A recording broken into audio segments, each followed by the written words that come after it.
صلاة الله سلام الرحمن الرحيم. السلام عليكم ورحمة الله وبركاته.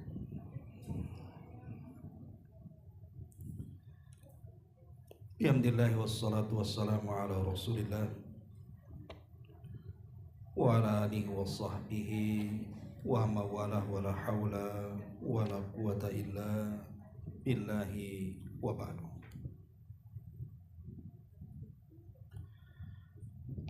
Alhamdulillah, segala puja dan puji hanya milik Allah subhanahu wa ta'ala. Salawat dan juga salam kita hadiahkan kepada Rasul kita Nabi besar Muhammad sallallahu alaihi wa ala alihi wasallam.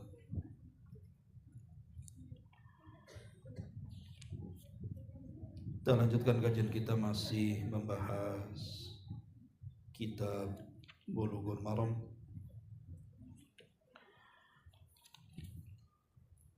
Dan kita masuk pada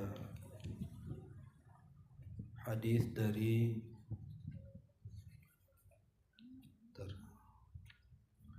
Imran ibn Husain radhiyallahu anhu. Baik, kita akan baca hadisnya.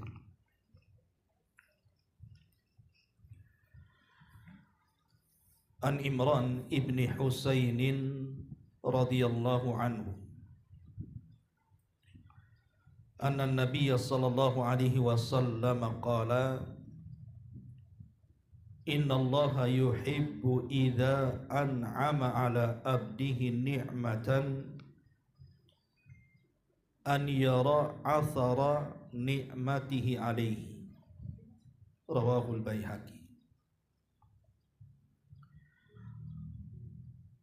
Sesungguhnya Allah subhanahu wa ta'ala sangat suka pada hambanya apabila Allah memberikan nikmat atas hambanya dengan sebuah nikmat, dia pun menampakkan bekas-bekas nikmat yang Allah anugerahkan kepadanya.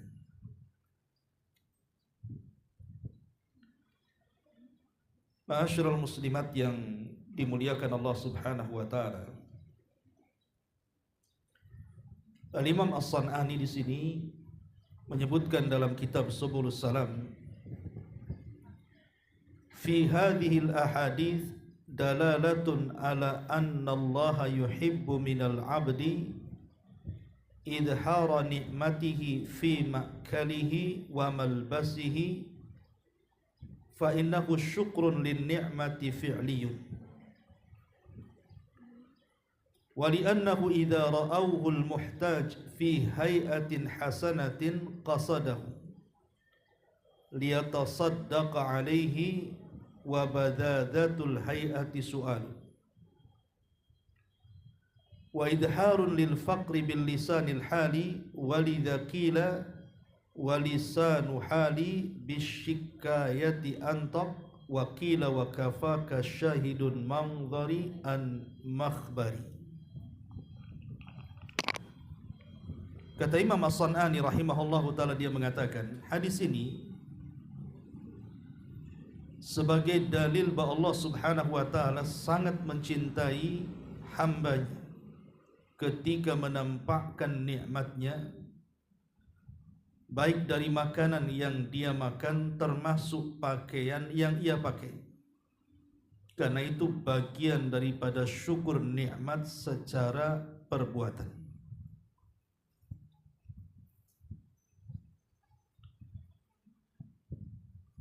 Dan apabila ada orang yang melihatnya dalam bentuk yang baik,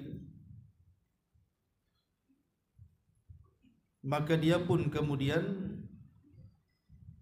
akan bisa bersedekah dan tidak terkesan dia orang yang meminta-minta. Jadi Imam As-San'ani rahimahullahu ta'ala ingin mengatakan kepada kita dari hadis ini, kenapa hadis ini dimasukkan dalam bab Kitabul Libas? Karena bagian daripada syukur nikmat adalah dengan menampakkan pakaian yang pantas. Karena dahulu dijelaskan dalam hadis Abi Ahwas Al-Jashmi dari bapaknya bahwa dia melihat ada seseorang yang berpenampilan dengan pakaian yang tidak pantas, tidak layak, padahal dia sanggup membeli pakaian itu.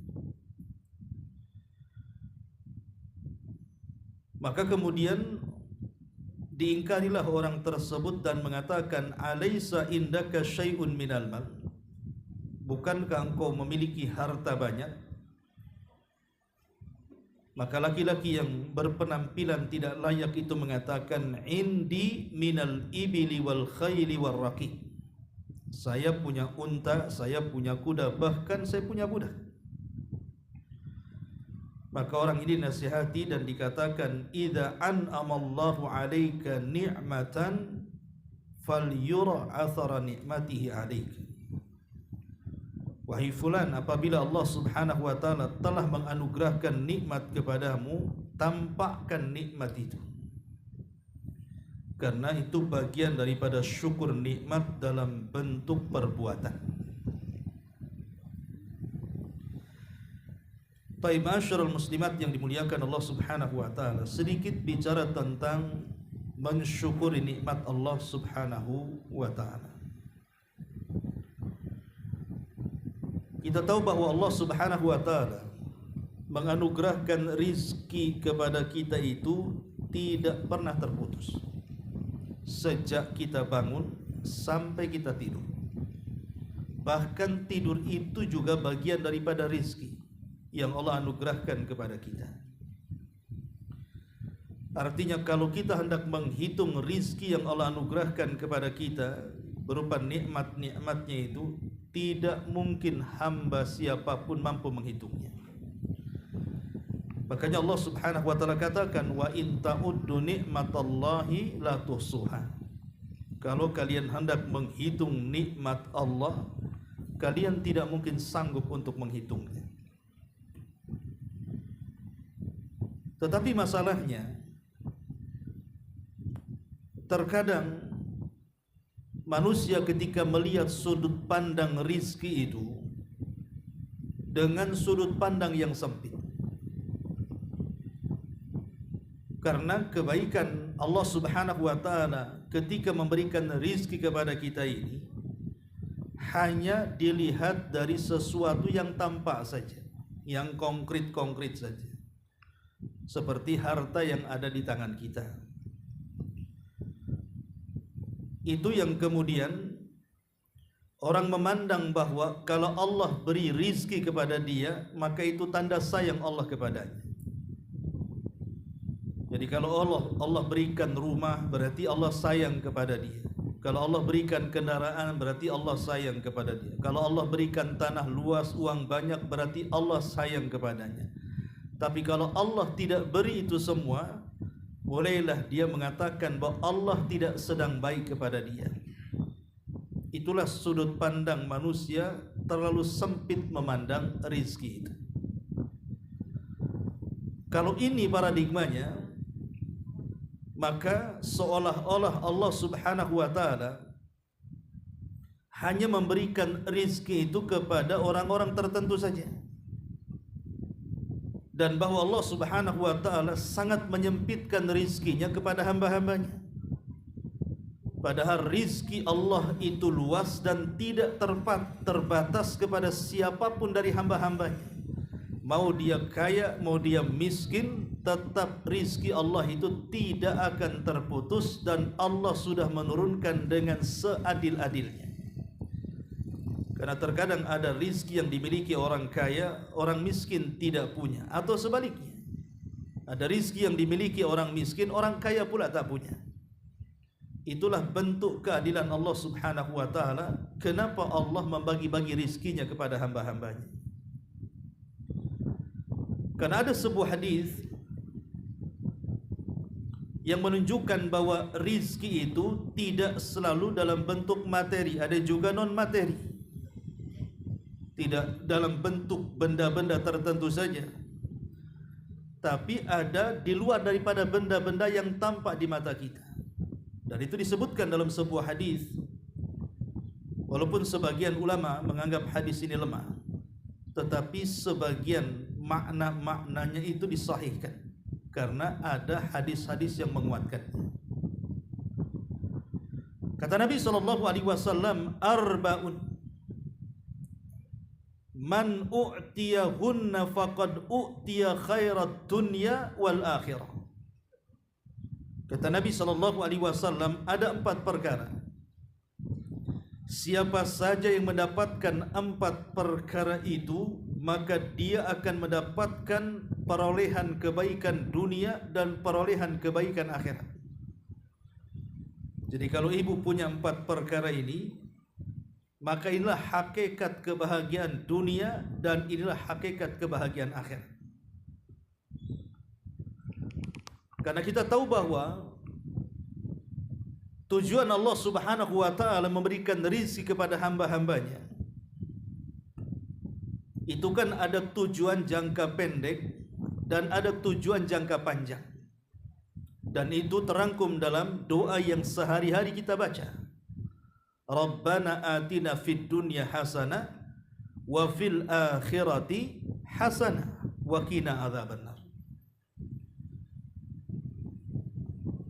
Kalimat ad-dunya hasanah ini namanya penggunaan rizki jangka pendek artinya. Jadi kenapa Allah Subhanahu wa ta'ala memberikan rizki di dunia? Agar kita mendapatkan kebahagiaan dunia. Tapi apakah hanya semata-mata mendapatkan kebahagiaan dunia? Tidak, di sana ada tujuan jangka panjang dengan rizki itu dalam bentuk kebahagiaan akhirat. Makanya kenapa kalau manusia sudut pandangnya hanya sebatas materi yang dilihat saja, itu hanya sebatas dunia saja. Tetapi bagi orang-orang yang mensyukuri nikmat dari rizki yang Allah anugerahkan, tentu bukan hanya tujuannya jangka pendek, tapi ada tujuan jangka panjang setelah kematian. Itulah yang disebut dengan wafil akhirati hasanah, kebaikan dan kebahagiaan kelak di akhirat. Lah 4 perkara ini, kata Nabi SAW,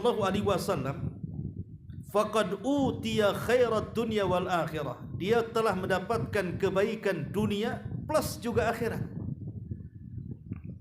Tapi kalau rizki-rizki yang tadi yang saya sebutkan berupa rumah, kendaraan, uang banyak, tanah luas dan begitu seterusnya, itu hanya sebatas dunia dan itu akan hilang dengan kematian kita, atau boleh jadi mereka atau harta-harta itu yang meninggalkan kita. Karena dunia itu kan cuma 2 saja. Bisa dia yang meninggalkan kita atau kita yang meninggalkan dunia. Tetapi 4 perkara yang disebutkan dalam hadis ini, inilah hakikat daripada rizki yang sesungguhnya. Kata Nabi SAW, yang pertama, qalbun syakirun, hati yang senantiasa dipenuhi dengan syukur. Yang kedua, walisanun dzakirun, lisan yang senantiasa basah dengan zikir. Yang ketiga, wa badanun 'alal bala'i sabirun, badan yang senantiasa ditimpa oleh musibah tapi dia bisa bersabar. Dan yang terakhir, wa zaujatun la tabghihi khaufan fi nafsiha wa malihi wala malihi. Dan yang terakhir, pasangan yang baik, istri yang salehah atau suami yang saleh, yang tidak berkhianat atas dirinya dan juga atas harta pasangannya. Di sini Nabi SAW menyebut yang pertama bahwa rizki yang sesungguhnya adalah qalbun syakir, hati yang bersyukur. Karena materi-materi dunia ini, sekaya apapun manusia, kalau hatinya sempit dan tidak bersyukur, maka dia akan terus merasa miskin karena akan terus kurang. Tetapi sebaliknya, kalaupun mungkin secara materi dia kurang, tapi hatinya bersyukur dan luas, maka yang kurang itu boleh jadi itulah kekayaan dia. Tapi yang celakanya, sudah miskin harta, miskin hati, nah, itu dan neraka. Mana ada bahagianya kalau yang seperti itu. Dunia sudah miskin, hati pula miskin. Apa enggak stres hidupnya? Makanya pentingnya seseorang itu menanamkan kekayaan dalam hati dulu sebelum kekayaan di luar badan kita, karena itulah yang menjadikan sempit dan lapangnya rizki yang Allah anugerahkan kepada kita. Makanya sering saya katakan, walaupun hidup di rumah yang sangat mewah sekalipun, kalau hati ini panas, itu nggak akan kerasan hidup di situ. Tapi coba seandainya hatinya lapang, walaupun hanya di kos-kosan bahasanya, maka dia tidak mungkin keluar dari rumah itu. Itulah bentuk bagaimana hati yang penuh dengan syukur itu, karena bisa menenangkan segalanya. Kemudian yang kedua, kata Nabi SAW, walisanun dzakir, dan lisan yang dibasahi dengan berzikir kepada Allah Azza wa Jalla. Tentu zikir itu kan ada yang sifatnya lafaz, ya, kita senantiasa membaca tasbih, tahlil, takbir, tahmid dan begitu seterusnya. Ada yang sifatnya fikir, artinya memikirkan alam semesta, itu bagian daripada zikir juga. Bahkan itu zikir yang paling baik.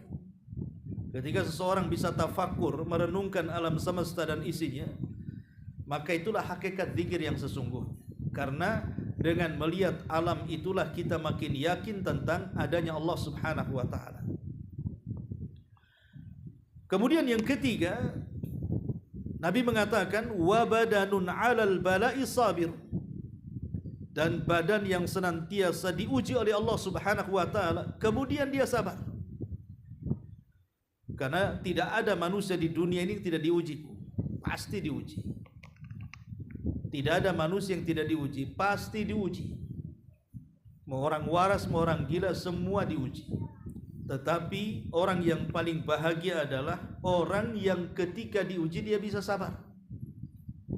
Makanya di sini wa badanun 'alal bala'i sabir. Dan yang terakhir wa zaujatun la tabghihi khaufan fi nafsiha wala mali.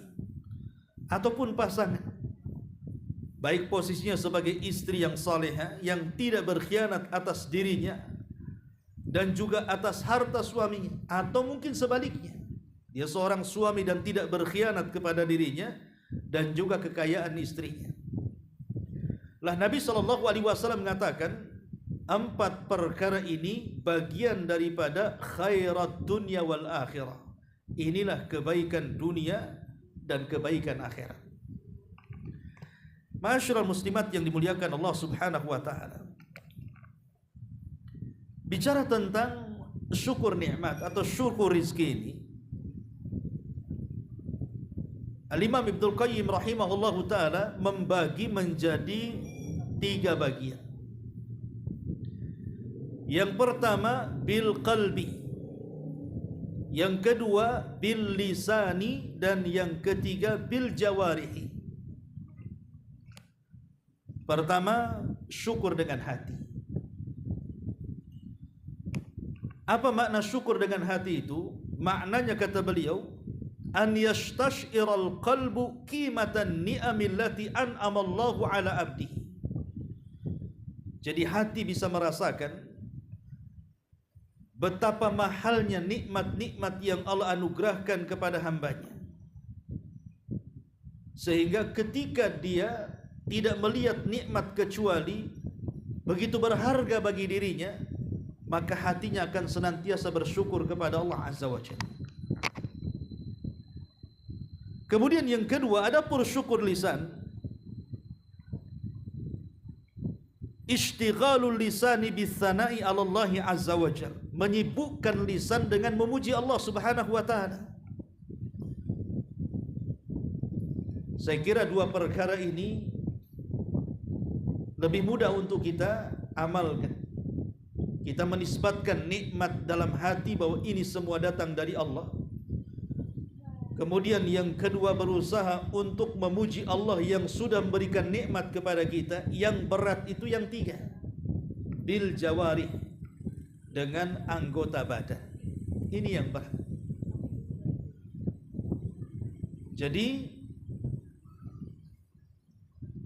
syukur ini bukan hanya sekedar di hati atau lisan, tapi lebih daripada itu adalah dengan anggota badan. Dengan cara apa? Mempergunakan nikmat Allah Subhanahu wa taala sesuai dengan kehendak yang memberikan nikmat. Jadi mempergunakan nikmat atau rizki yang Allah anugerahkan kepada kita sesuai dengan yang dikehendaki zat yang memberikan nikmat, Allah Azza wa Jalla. Ini yang paling berat. Kalau syukur dengan lisan saja, mungkin bisalah kita katakan kita berterima kasih kepada Allah, berterima kasih kepada zat yang telah memberikan nikmat kepada kita. Lisan kita mengucapkan alhamdulillah, kan ringan itu. Tapi kalau sudah mensyukuri nikmat dalam bentuk perbuatan, ini yang akan berat. Seperti Allah Subhanahu wa taala memberikan kekayaan kepada ibu. Ibu bisa saja mengatakan alhamdulillah Allah masih mudahkan usahanya. Alhamdulillah Allah masih meluaskan rizkinya. Tapi untuk mengeluarkan sebagian rizki dalam bentuk zakat, dalam bentuk sedekah, ini agak berat. Kecuali orang-orang yang betul-betul bersyukur saja akan anugerah yang Allah anugerahkan kepadanya. Karena percuma kita mengucapkan alhamdulillah, tapi kalau seandainya kita masih bakhil akan hartanya dan kiaskan kepada seluruh nikmat-nikmat yang lain. Seperti Allah memberikan jabatan kepada kita, kemudian kita gunakan jabatan itu untuk di jalan Allah, itu kan berat. Kepemimpinan juga nikmat, kemudian menggunakan kepemimpinan sesuai dengan yang dikehendaki zat yang telah menganugerahkan kepemimpinan itu berat sekali. Makanya kenapa kemudian tiga perkara ini harus ada baru dikatakan syukur nikmat. Nabi SAW sampai pecah-pecah kakinya ketika ditanya oleh Aisyah radhiyallahu anha, kenapa tidak mencukupkan dengan yang wajib-wajib saja wahai Rasul? Maka Nabi SAW mengatakan, ya Aisyah, afala akunu abdan syakura. Wahai Aisyah, salahkah aku menjadi hamba Allah yang bersyukur? Ma'asyiral muslimat yang dimuliakan Allah Azza wa Jalla, kembali kepada hadis yang kita baca di sini. Allah Subhanahu wa taala senang apabila ada hambanya yang menampakkan bentuk-bentuk nikmat yang Allah anugerahkan kepadanya. Apa saja nikmat yang harus kita tampakkan? Di mana kalau kita tampakkan Allah senang, dan itu bagian daripada syukur nikmat. Yang pertama, tentu nikmat yang paling besar adalah nikmatul iman dan nikmatul Islam. Nikmat Islam dan nikmat iman ini nikmat terbesar. Maka tampakkan kedua nikmat itu dalam kehidupan kita, baik dalam berpakaian, pakaian Islam seperti apa, ya kan? Dalam bentuk ucapan, Islam ini mengajarkan ketika kita mengucapkan sesuatu macam mana caranya. Dalam bentuk pakaian juga sama, dalam bentuk perbuatan, akhlak dan tingkah laku dan yang lainnya. Maka tampakkan bahwa saya seorang muslim, hatta di negeri kafir sekalipun, supaya kita lebih merasakan bahwa saya ini muslim, dan itu saya syukuri nikmat saya sebagai Islam itu. Ini yang pertama. Kemudian yang kedua, nikmat yang harus disyukuri adalah nikmatus sihhati wal afiyati. Nikmat kesehatan. Nikmat kesehatan ini harus kita syukuri. Dengan cara apa? Mumpung sehat, Dan kalau memang ada kesempatan, gunakan badan ini untuk lebih beribadah lagi kepada Allah Azza wa Jalla. Sebab kalau udah sakit, rata-rata orang susah ibadah, baru mengeluh. Maka nikmat sehat itu ketika menampakkannya, Pak, gunakan badan yang sehat ini untuk beribadah kepada Allah Azza wa Jalla. Itulah bentuk menampakkannya. Kemudian yang ketiga, nikmatur rizki. Nikmat rizki. Ya, nikmat rizki itu yang dalam pikiran kita ya rumah, tanah, kendaraan, uang dan yang semacamnya. Itu nikmat. Maka kalau diberikan nikmat rizki, jangan pernah bakhil baik kepada diri sendiri apalagi kepada orang. Karena ada orang-orang itu yang sudah bakhil kepada orang, kepada dirinya sendiri sudah bakhil dia.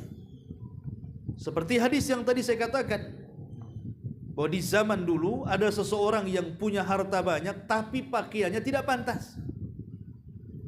Jadi kalau Anda kaya mampu memberikan pakaian, beli pakaian itu yang pantas. Dan itu bukan bagian daripada kesombongan. Karena di antara wasiat Nuh alaihi salam kepada putranya, dari 4 wasiat itu salah satunya Nuh mengatakan, wa anhaka an isnataini. Aku larang kalian tentang 2 perkara. Pertama tentang syirik dan yang kedua tentang kibar, kesombongan. Sehingga ada sahabat bertanya kepada Rasul ketika Rasul menyampaikan wasiat Nuh kepada putranya ini. Dan mengatakan, ya Rasulullah, amma syirku fa'alimna. Adapun kesyirikan kami sudah paham. Lalu apa yang dimaksud kibar, sombong itu? Apakah kalau seandainya saya punya sandal bagus itu dikatakan sombong? Kata Rasul, tidak. Karena sombong itu bukan di sandal. Apakah kalau saya punya baju bagus kemudian saya pakai, ini bagian daripada kesombongan? Kata Rasul, tidak. Karena sombong itu bukan dalam pakaian. Kemudian sahabat ini mengatakan, apakah kalau saya punya kendaraan yang mewah, yang bagus, kemudian saya kendarai, apakah termasuk sombong? Kata Rasul, tidak. Karena sombong itu bukan di kendaraan. Apakah kalau saya punya teman bermajelis dan teman-teman itu mungkin memiliki jabatan, pangkat sehingga aku berteman dengan mereka, termasuk kesombongan? Kata Rasul, tidak. Kemudian sahabat ini bertanya, lalu apa itu sombong wahai Rasul? Maka Rasul menyebutkan sombong itu safahul haqqi wa ghamdun nas. Ketika orang menolak kebenaran dalam nasihat dan merendahkan orang lain. Seperti yang terjadi di zaman Rasul. Ada seorang sahabat yang makan dengan tangan kiri. Kemudian Rasul mengatakan, makan kau dengan tangan kanan. Sahabat ini mengatakan, mastata'tu, aku tidak bisa wahai Rasul. Rasul marah. Karena belum dicoba sudah mengatakan, aku tidak bisa. Harusnya kan dicoba dulu. Kalau sudah tidak bisa, tidak sanggup, baru kemudian dia bilang tidak bisa. Ini belum dicoba. Tapi dia mengatakan, mastata'tu, aku tidak bisa wahai Rasul.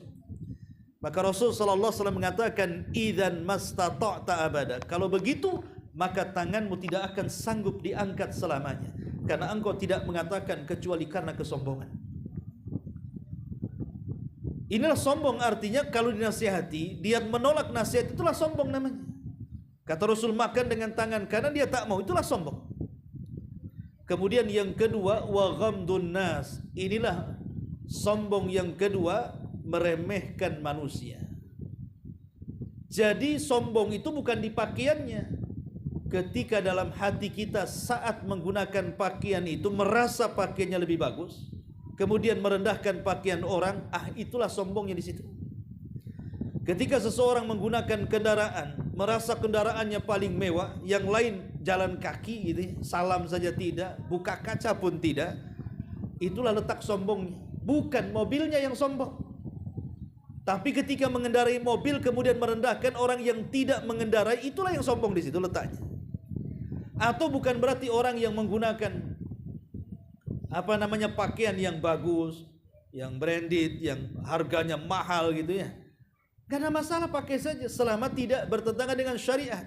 Tapi jangan pula kemudian pakaian itu merendahkan orang. Sampai ada orang berpakaian itu sengaja bandrolnya tidak dicabut. Biar tahu ini mereknya nih. Ini mahal nih. Ini dari Los Angeles tuh. kebakaran. Jadi intinya bahwa sombong itu bukan di luar, tapi sombong itu dalam hati. Makanya ketika kita menampakkan nikmat itu bukan dalam bentuk kesombongan, tidak. Bahkan Allah suka selama tidak ada kesombongan loh ya. Kalau sudah ada kesombongan ya Allah tidak suka lah. Bukan karena pakaiannya, tapi sombongnya yang Allah tidak suka. Tapi kalau dia memang hanya ingin menampakkan nikmat, apa salahnya saya punya rizki, saya beli rumah yang agak besar, saya beli kendaraan yang ya agak bagus biar nggak bolak-balik masuk bengkel, ya. Umpamanya saya beli pakaian yang layak kan, biar enak di badan juga. Apa salahnya? Tidak ada masalah. Justru itu bagian daripada syukur fi'li, kata Imam San'ani tadi. Itu namanya syukur perbuatan namanya. Tapi tidak boleh dipaksakan pula. Karena ingin menggunakan pakaian bagus, hutang-hutang gitu. Itu baju utangan nanti. Ya. Jadi intinya bahwa di sini, jadi Allah suka ketika ada seorang hamba menampakkan nikmat yang Allah anugerahkan kepada hambanya. Ketika seseorang mempergunakan nikmat itu sesuai dengan peruntukannya, tidak berlebihan, tidak riya, tidak sum'ah, tidak takabur, tidak ujub dan begitu seterusnya. Ma'asyiral muslimat yang dimuliakan Allah Subhanahu wa taala. Ini yang ketiga, menampakkan nikmat dalam bentuk rizki. Kemudian yang keempat, nikmat taskhiril kauni. Nikmat ketika Allah menundukkan alam untuk kita manusia. Coba bayangkan contoh yang kecil saja. Kambing bisa nurut sama kita, sapi bisa nurut sama kita, ayam bisa nurut sama kita, bahkan unta yang besar bisa nurut kepada yang punyanya. Ini kan sebuah nikmat. Seandainya ada satu ayam yang ngejar-ngejar orang itu saja ibu udah kelabakan tuh satu ayam. Pulang dari sini dikejar ayam. Itu kan udah stres loh. Itu baru satu yang ngejar tuh. Gimana kalau semua ayam ngejar ibu? Siapa yang mau makan ayam? Lah itu kan kalau seandainya satu binatang dibuat berani kepada manusia saja, sudah stres itu, baru ayam tuh. Gimana kambing pula yang nyeruduknya agak gede? Apalagi sampai sapi dah mati kita diseruduk dia. Lah ini ketika Allah tundukkan alam semesta kepada kita dari binatang-binatangnya, tidak berani melawan manusia. Sampai yang kecil-kecil, semut-semut tak berani sama manusia. Coba kalau semut berani, kompak gitu kan, satu kampung nyerang ibu, maka stres hidup, gak bisa tidur di rumah. Jadi ini sebuah nikmat yang harus kita syukuri. Makanya kenapa ketika Allah Subhanahu wa taala bicara tentang ayat kurban, ketika Allah mengatakan kadzalika sakharnaha lakum la'allakum tashkurun, begitulah kami tundukkan binatang-binatang ini untuk kalian. Allah hanya minta bersyukurlah akan itu. Dengan cara apa? Berkurban. Jadi ini juga termasuk nikmat yang harus disyukuri, adalah dengan ditundukkannya alam semesta kepada manusia. Kemudian juga yang kelima adalah nikmat al-aman, keamanan. Ini harus kita syukuri. Coba hari ini kita lihat ada kebakaran di Amerika itu. Mereka tidak aman. Apalagi harta yang sudah habis ludes tidak aman. Kita lihat banjir kemarin di Batam sini saja. Itu kita tidak aman itu. Mau ke sana banjir, tak jadi ke sana. Jangan lewat sini ada pohon tumbang, tak jadi. Udah nggak aman kita mau berangkat kemana-mana. Ini nikmat kecil. Apalagi aman sebuah negara kan itu. Seperti lihat Palestina yang nggak aman tuh, stres hidupnya. Makanya di sini nikmat yang Allah anugerahkan berupa nikmat aman, ini syukur. Jangan membuat kerusuhan di negeri yang sudah aman. Dan banyak sekali nikmat-nikmat yang harus kita tampakkan. Ini bagian dari nikmat yang harus ditampakkan. Nikmat Islam, nikmat sehat, nikmat rizki, ditundukkannya alam, termasuk juga nikmat keamanan dengan tidak merusuh. Ya, tampakkan itu kita orang baik, kita bukan pencuri, kita bukan pencopet, kita, supaya orang aman di sekitar kita. Dan itu ditampakkan. Ma'asyiral muslimat yang dimuliakan Allah Subhanahu wa taala. Adapun di antara keutamaannya orang-orang yang mampu mensyukuri nikmat Allah Subhanahu wa taala ini banyak. Yang pertama, syukur nikmat itu adalah sifatul anbiya, sifatnya para nabi. Jadi ketika kita bisa mensyukuri nikmat itu adalah sifatnya para nabi. Allah Subhanahu wa taala berfirman dalam surah Al-Isra ayat 3 itu, wa dzurriyyata man hamalna ma'a Nuhin innahu kana 'abdan syakura.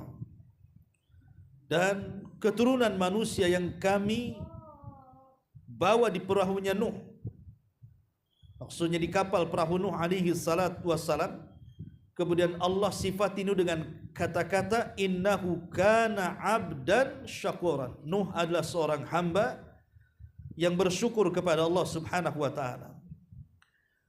Kemudian juga Allah Subhanahu wa taala ketika menyebutkan sifat Ibrahim, syakiran li an'umihi. Ibrahim adalah hamba Allah yang bersyukur akan nikmat-nikmat yang Allah anugerahkan kepadanya. Ini yang pertama, bahwa syukur nikmat adalah sifatnya para nabi. Yang kedua, bahwa syukur itu bisa melanggengkan nikmat dan kufur itu bisa melenyapkan nikmat. Allah Subhanahu wa taala mengatakan, la in syakartum la azidannakum wa la in kafartum inna azabi lasyadid. Jika kalian bersyukur akan nikmatku, ku tambah. Tapi jika kalian kufur akan nikmatku, maka ku lenyapkan nikmat kalian. Kemudian yang ketiga, termasuk sifat orang yang beriman juga. Kata Nabi SAW, ajaban li amril mu'min, inna amrahu kullahu khairun, wa laysa dhaka li ahadin illa li mu'min. Sungguh menakjubkan perkaranya seorang mukmin itu. Semua masalahnya dianggap baik. Dan itu tidak ada bagi seseorang kecuali dia seorang mukmin. Yang menganggap semua masalah baik itu hanya seorang mukmin. In asabathu syarra syakara. Kalau ditimpa kebaikan dia bersyukur. Fakana khairan lahu, dan syukur itu baik bagi dia. Wa in asabathu dharra sabara fakana khairan lahu. Dan kalau ditimpa sebuah madarat, ujian yang berat, dia bersabar, dan sabar juga baik bagi dia. Jadi bagi seorang mukmin itu tidak ada bedanya. Apakah diberikan nikmat ataukah diberikan ujian, dua-duanya baik. Kalau diberikan nikmat dia bersyukur, kalau diberikan ujian tinggal bersabar. Dan dua-duanya yang menyempurnakan Islam. Kalau satu di antara keduanya hilang, maka hilanglah Islam. Karena syukur itu separuh Islam dan sabar itu separuh Islam. Kalau digabungkan maka sempurnalah Islam seseorang. Kemudian yang keempat, sebab mendapatkan redha Allah Subhanahu wa taala. Allah mengatakan dalam surah Az-Zumar ayat 7, in tashkuru yardahu lakum. Kalau kalian bersyukur akan nikmat Allah, Allah akan redha kepada kalian. Dan redhanya Allah Subhanahu wa taala adalah nikmat terbesar yang kalau Allah anugerahkan kepada kita. Tidak ada nikmat yang lebih besar melebihi redha. Ya. Karena nanti penduduk surga ketika mereka berbicara dengan Allah Subhanahu wa taala di balik hijab, dan hijabnya Allah itu cahaya dalam riwayat api. Jadi Allah Subhanahu wa taala menawarkan nikmatnya dengan mengatakan, saluni ma syi'tum, mintalah kalian kepadaku sesuai dengan kehendak kalian. Hadza yaumun mazid, ini tambahan nikmat untuk kalian. Tapi penduduk surga mengatakan di hadapan Allah, alam tubayyid wujuhana, bukankah engkau sudah memutihkan wajah kami? Wa tudkhilanal jannah wa tubaiduna anin nar, kau masukkan kami ke surga, kau keluarkan kami neraka, ini sudah cukup ya Rabb. Apalagi sudah cukup. Ya. Tapi Allah karim dengan mengatakan, saluni ma syi'tum, minta saja apa yang kalian kehendaki. Ini hari tambah nikmat untuk kalian. Karena penduduk surga ini kebingungan, mau minta apa? Semua yang mereka hajatkan sudah ada dan sempurna. Akhirnya Adam alaihi salam mengajarkan kepada mereka penduduk surga agar meminta kepada Allah tentang keredhoannya. Maka penduduk sorga pun mengatakan, ya Rabb, berikan redhamu kepada kami. Kenapa Nabi Adam alaihi salam meminta kepada penduduk sorga untuk minta redha kepada Allah? Sebab ada alasannya. Kata Adam alaihi salatu wassalam, kalau seandainya Allah subhanahu wa ta'ala sampai murka kepada kalian, maka kalian akan dikeluarkan dari sorga sebagaimana bapak kalian pernah dikeluarkan dari sorga. Makanya mintalah redha, dan agar Allah tidak murka selamanya. Maka Allah subhanahu wa ta'ala mengatakan, kalau begitu aku berikan keridhaanku kepada kalian, dan aku tidak akan pernah murka selamanya. Ketika Allah tidak pernah murka selamanya, berarti mereka akan tetap tinggal di sorga selamanya. Makanya itulah kenapa kemudian redha itu penting, baik di dunia ataupun di akhirat. Kemudian yang kelima, amanun minal adzab. Syukur itu bagian daripada pengaman dari azab. Allah subhanahu wa ta'ala mengatakan, ma yaf'alullahu min azabikum in syakartum wa amantum. Allah tidak mungkin mengirim azab kepada kalian jika kalian bersyukur dan beriman. Kata Imam Qatadah rahimahullahu ta'ala, maksudnya, innallaha sana'uhu la yu'adzab atau la yu'adzibu syakiran wala mu'minan. Maknanya Allah tidak akan mengazab manusia-manusia yang pandai bersyukur dan manusia-manusia yang beriman. Ini yang kelima. Yang keenam, di antara fadilah syukur adalah al-ajru al-jazil fil akhirat. Dia akan mendapatkan pahala yang menumpuk pada hari kiamat. Sebutkan dalam surah Al-Imran ayat 145, wa sanajziz syakirin, dan kami akan balas dengan balasan yang baik bagi orang-orang yang bersyukur. Di sini Allah Subhanahu wa taala tidak menyebut nominal berapa balasannya, tapi Allah membahasakan dengan bahasa umum. Pokoknya orang-orang yang bersyukur kami akan balas dengan balasan yang baik. Dan itu terulang-ulang di beberapa ayat dalam Quran. Allah mengatakan seperti itu. Seperti Allah mengatakan dalam surah Al-Imran-nya ayat 144-nya, dan juga Allah mengatakan dalam surah Al-An'am juga ayat 53 dan begitu seterusnya. Ulama mengatakan, ketika Allah Subhanahu wa taala tidak menyebut berapa bilangan upah atau ganjaran yang akan diberikan, menunjukkan bahwa pahala orang yang bersyukur itu berlipat ganda, sama dengan pahala sabar. Ketika Allah mengatakan, innama yuwaffas sabiruna ajrahum bighairi hisab, kami akan balas orang-orang yang sabar tanpa hisab. Lah, sebagaimana sabar juga balasannya tanpa hisab, syukur juga sama. Syukur juga sama, akan diberikan balasan tanpa hisab.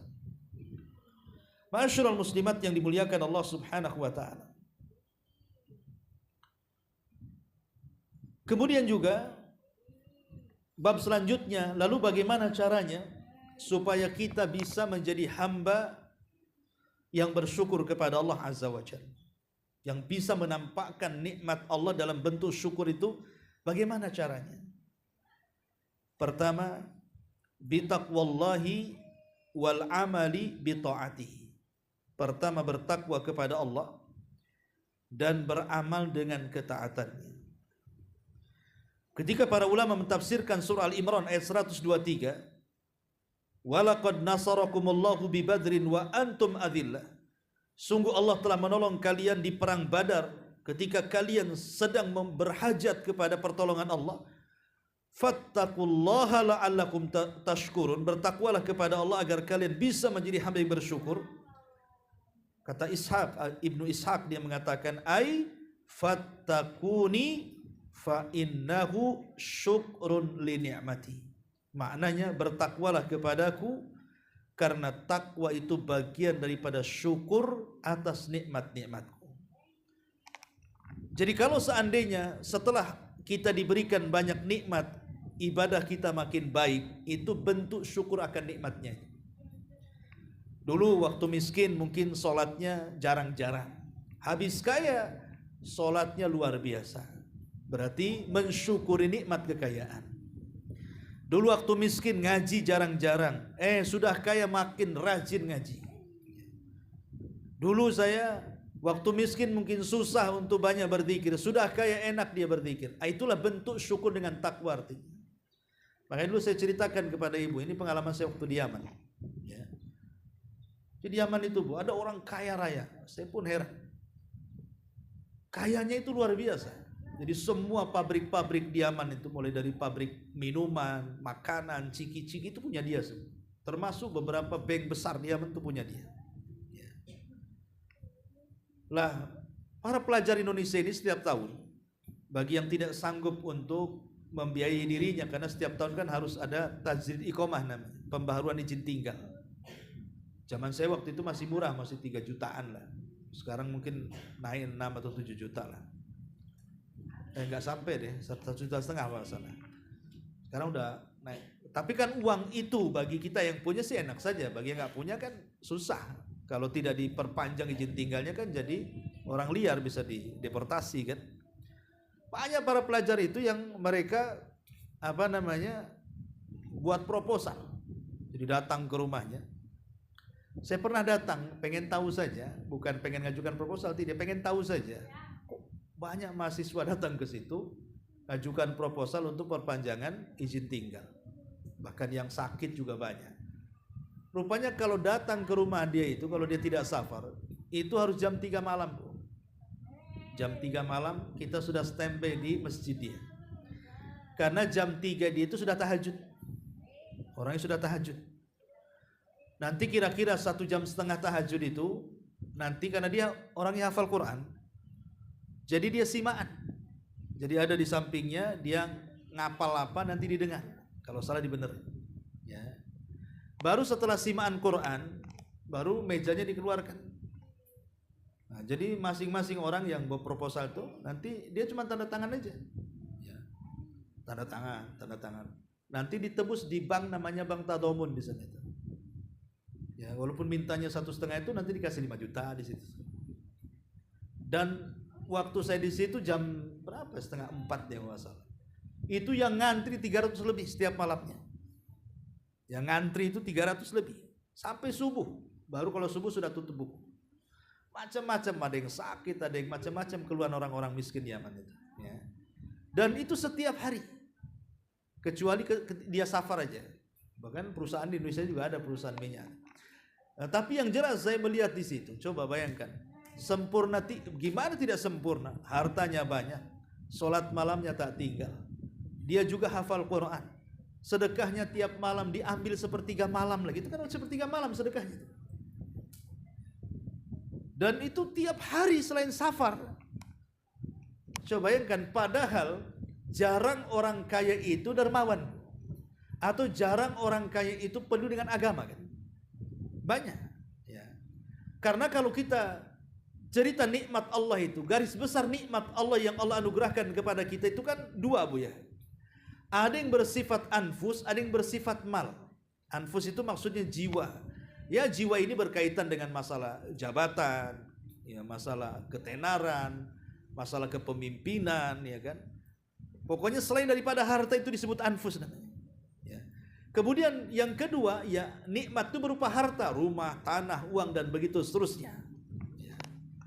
Lah biasanya 2 nikmat yang Allah anugerahkan kepada kita ini dijadikan oleh Allah Subhanahu wa taala kan sebagai alat. Dua-duanya kan alat. Baik harta itu alat dari Allah. Kemudian juga anfus juga alat dari Allah. Artinya dengan 2 ini harusnya seorang mukmin kan menjadikan dua-duanya sebagai alat untuk beribadah kepada Allah kan. Tapi kan kenyataannya tidak. Bukan kita yang memperalat harta, harta yang memperalat kita. Bukan kita yang memperalat jabatan, jabatan pula memperalat kita, dan begitu seterusnya. Makanya kan ada orang bercita-cita, oh nanti kalau sudah saya kaya, saya akan bangun ini, bangun itu, bangun ini, bantu ini, macam-macam. Sudah kaya mana tuh semuanya? Nggak ada. Karena biasanya kalau sudah terkena penyakit-penyakit hati itu, bukan memperalat dunia, tapi dunia memperalat dia. Dan kebanyakan orang kaya seperti itu.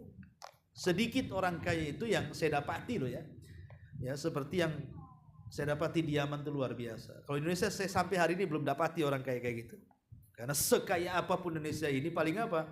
Sibuk menampilkan kekayaannya di konten-konten. Ya, punya mobil nih, tengok. Ini rumahnya, ini kamarnya, ini ininya, ini kebunnya.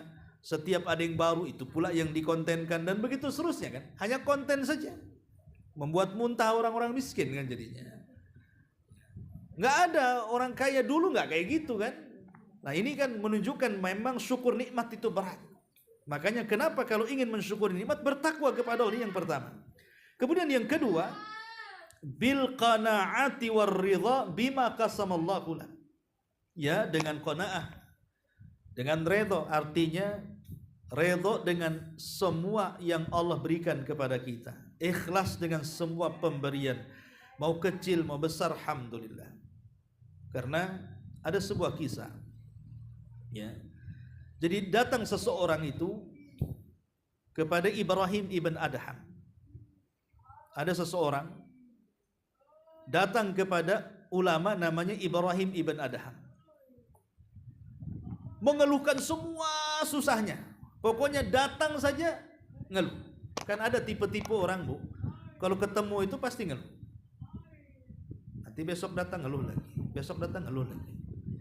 Sampai kita pula yang mau ketemu dia itu dah kita yang ngeluh jadinya kan. Jadi orang ini datang selalu mengeluhkan perkara kemiskinannya kepada Ibrahim ibn Adham.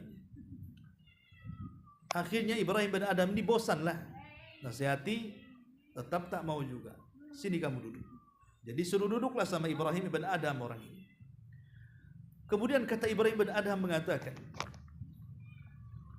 bagaimana kalau seandainya kau lepas kedua matamu?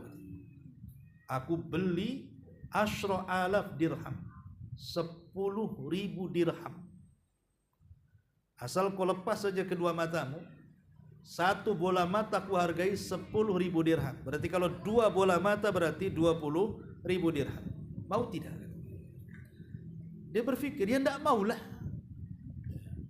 Kemudian Ibrahim ibn Adham mengatakan, sudah, kalau begitu saya kasih gunting, kau gunting lidahmu. Aku beri dengan harga yang sama 10.000 dirham. Mau tidak? Dia mengatakan, ya tidak maulah, nanti aku tak bisa bicara, katanya.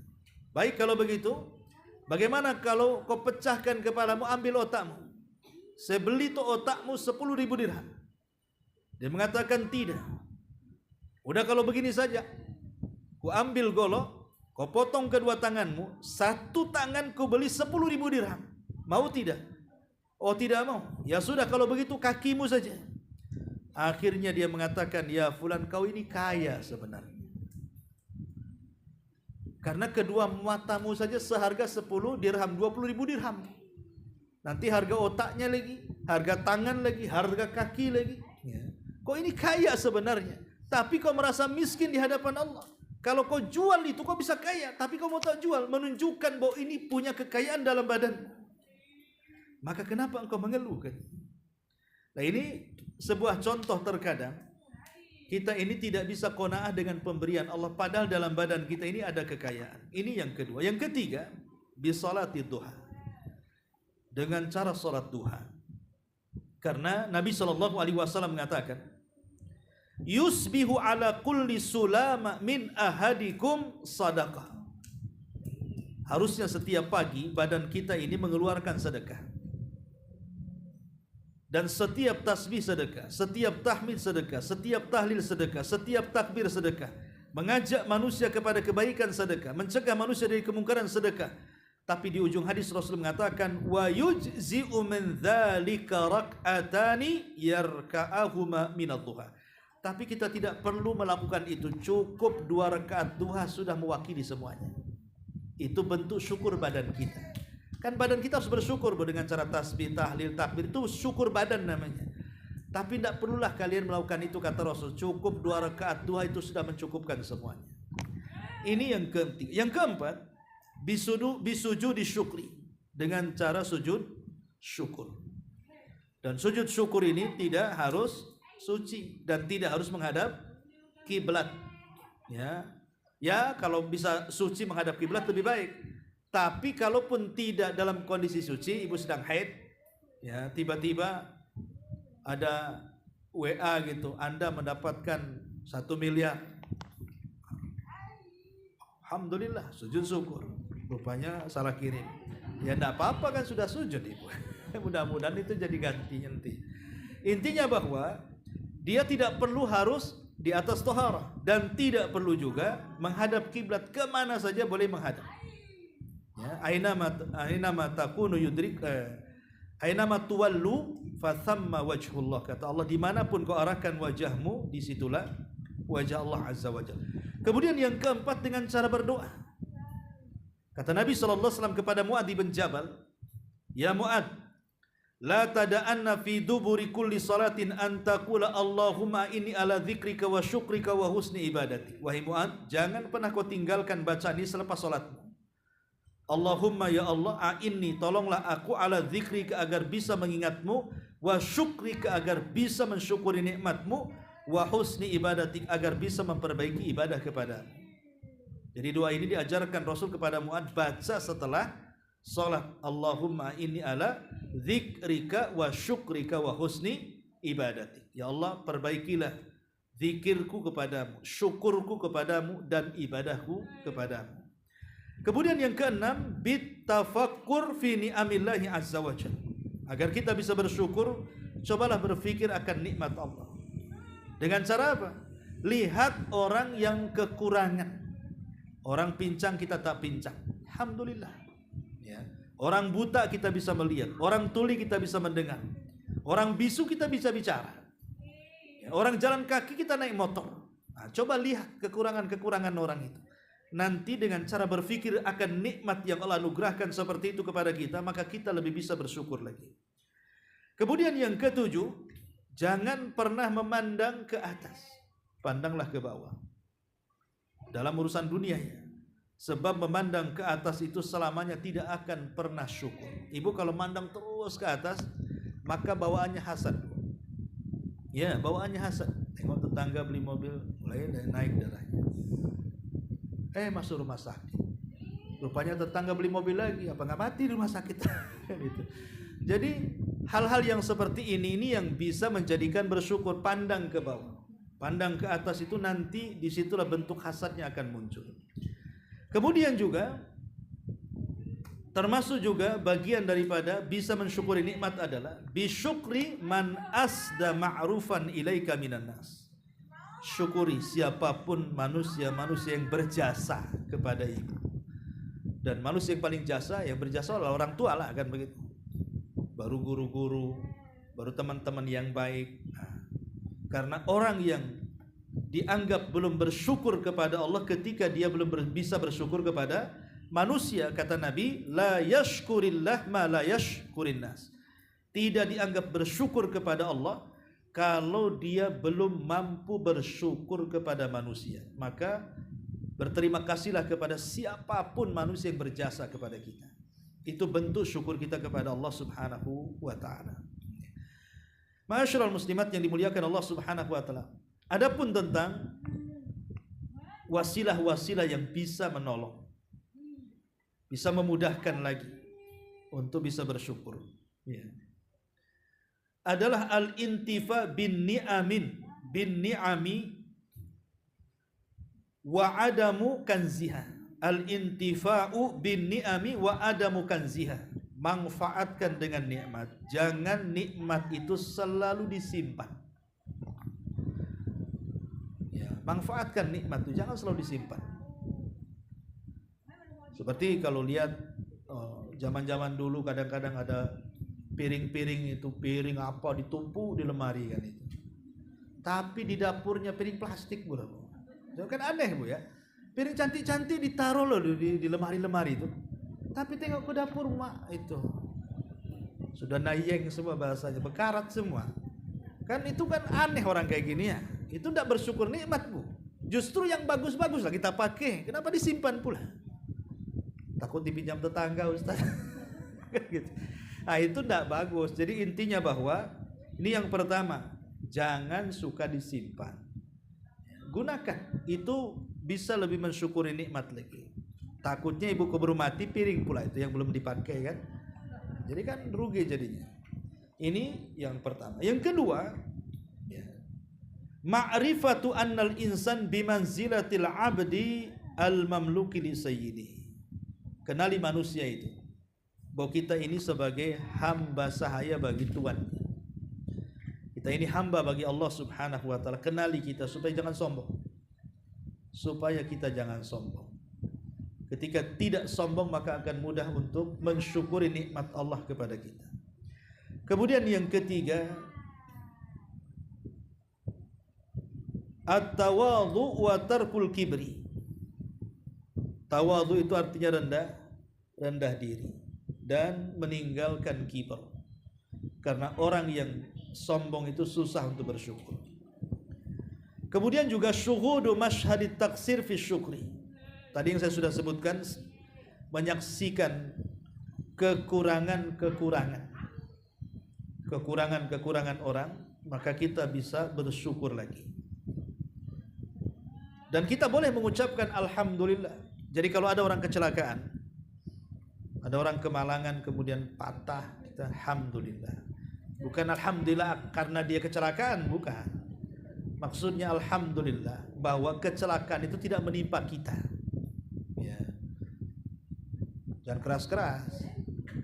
Kubrak alhamdulillah, dimarahilah. Maksudnya alhamdulillah kepada diri kita karena kita tidak seperti dia, gitu maksudnya. Nah, ini juga penting. Karena itu bisa juga menolong supaya kita lebih bisa bersyukur. Mujahadatus syaitan, perangi setan. Karena yang membuat kita kufur dan tidak syukur itu adalah setan. Setan sudah berjanji kepada Allah di hadapan Allah, "Tsumma la'atiyannahum min baini aydihim wa min khalfihim wa an aymanihim."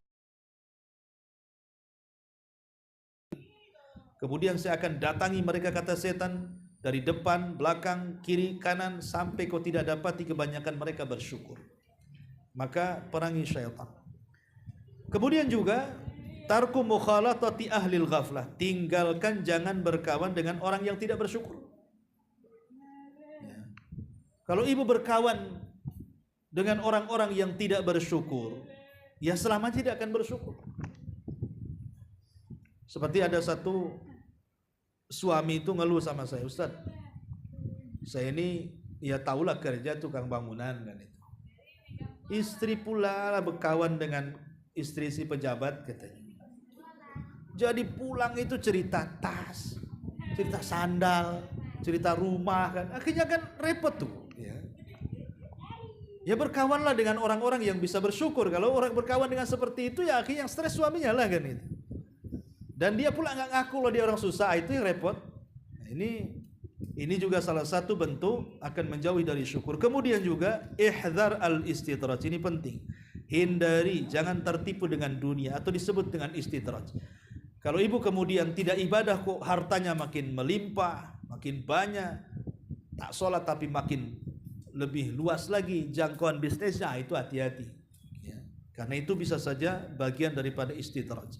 Kemudian jangan sampai tabdzilun ni'ami ila nikah, mengganti nikmat dengan kemaksiatan.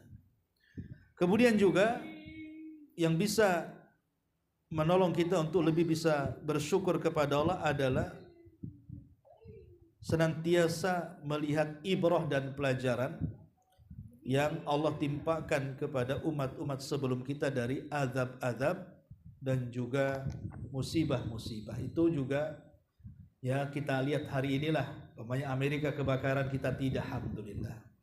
Walaupun kita tetap mengatakan innalillahi wa inna ilaihi rajiun gitu ya. Kita juga karena yang kebakaran bukan rumah orang kafir juga, orang muslim juga ada di situ kan.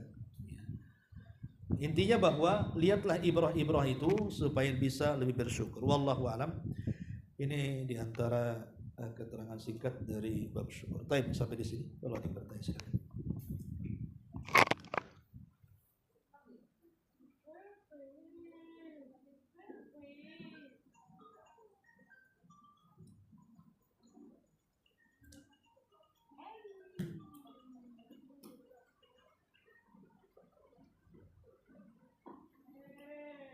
Assalamualaikum warahmatullahi wabarakatuh. Waalaikumsalam.